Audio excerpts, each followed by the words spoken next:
Hello friends, நம்ம இன்றைக்கி இதை பற்றி பார்க்க போனால் இலக்கிய வரப்போகிற எபிசோடில் என்ன இன்ட்ரெஸ்டிங்கான சுவாரஸ்யமான விஷயம் நடக்க போதாங்க பார்க்க போகிறோம். வாங்க வீடியோக்குள்ளே போயிடலாம்.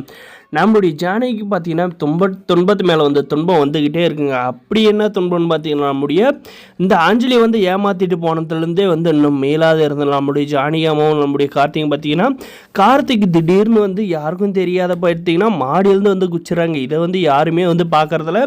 அதுக்கப்புறம் பார்த்தீங்கன்னா கார்த்திக் எங்கே இருக்கா அப்படின்ற மாதிரி தேடிட்டு போகிறப்ப தான் வந்து நம்முடைய கௌதம் சார் ஆஃபீஸ்க்கு வந்து போகிறாரு. அப்போ தான் வந்து நம்முடைய கார்த்திக் சார் ரத்த வெள்ளத்தில் வந்து விழுந்துட்டு இருக்கிறத வந்து பார்த்து அவர் வந்து ஹாஸ்பிட்டலுக்கு வந்து கூப்பிட்டு போகிறாரு. பதறி அடிச்சுட்டு வீட்டில் இருக்கிறவங்களுக்கெல்லாம் வந்து சொல்லி ரொம்பவுமே வந்து கஷ்டகாலம் தாங்க சொல்ல முடியும். நம்ம இலக்கியா கௌதம் கார்த்திக் ஜானகிக்கெல்லாம் உண்மையிலே வந்து இந்த மாதிரியெல்லாம் ஒரு குடும்பத்தில் தொடர்ந்து நடந்துச்சுன்னா எந்த குடும்பமே பார்த்திங்கன்னா அந்த வலியும் வேதனையும் வந்து தாங்கிறது ரொம்பவுமே வந்து கஷ்டங்க.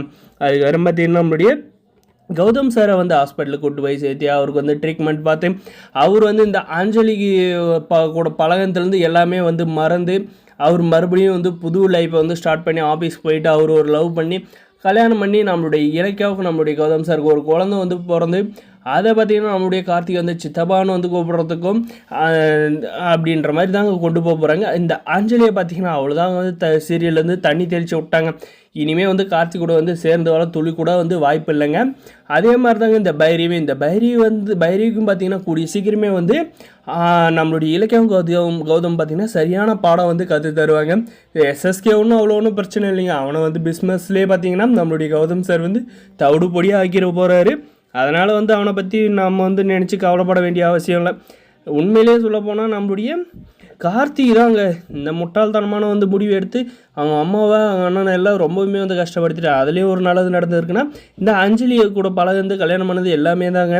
இதுக்கப்புறமாவது பார்த்திங்கன்னா இந்த அஞ்சலி வந்து நம்மளுடைய கௌதம் இலக்கியா கார்த்தியோட லைஃப்பில் வந்து குறுக்கு வராத வந்து இருந்தாலே வந்து ரொம்ப நல்லாயிருக்கும். நம்மள மாசினமானி பார்த்திங்கன்னா அவளை வந்து அடித்து வீட்டிலே வந்து பாலை வெட்டியே வந்து வச்சிருக்கிறது தாங்க வந்து எல்லாருக்குமே வந்து நல்லது. இல்லை நான் போய் கார்த்திகை மனசில் போய் இடம் பிடிக்கிறேன் அப்படின்ட்டு வந்து திரும்ப வந்து ஆரம்பித்து வீட்டுக்குள்ளே வந்து நுழையன்னு பிளான் பண்ணாலும் கண்டிப்பாக வந்து சீரியலை கொலாப்ஸ் பண்ணி மறுபடியும் வந்து பழைய நிலைமையில் ஃபஸ்ட்டில் எப்படி ஸ்டார்ட் ஆச்சோ அதே மாதிரி வந்து கொண்டு போயிடுவாங்க.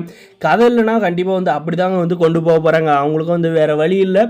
ஒரு நாள் வந்து மினிமம் ஒரு 2 நாளைக்கு ஒரு வாட்டி வந்து ட்விஸ்ட் வச்சா தாங்க கதையை வந்து நல்லாயிருக்கும். இதில் பார்த்தீங்கன்னா ஒரே 6 கேரக்டரை வச்சுக்கிட்டு டெய்லியும் இந்த 3 கேரக்டர் 2 கேரக்டரை காட்டியே வந்து சீரியலை வந்து மொத்தமாக வந்து முடிச்சுட்டு போயிடுறாங்க. இன்ட்ரெஸ்டிங்காக வந்து ஒரு புது ஆளுங்களை வந்து கொண்டு வர்றதும் அது கொஞ்சம் ஃபைட் சீனும் கொஞ்சம் சீரியஸான சீனும் வச்சாதாங்க வந்து சீரியலே வந்து இன்ட்ரெஸ்டிங்காக வந்து போகும். அது நமக்கு வந்து பார்க்கறதுக்கு வந்து ரொம்பவே நல்லாயிருக்கும். ஏதோ ஒன்றுங்க. இந்த வீடியோ பிடிச்சிருந்த லைக் பண்ண மறக்காம சப்ஸ்கிரைப்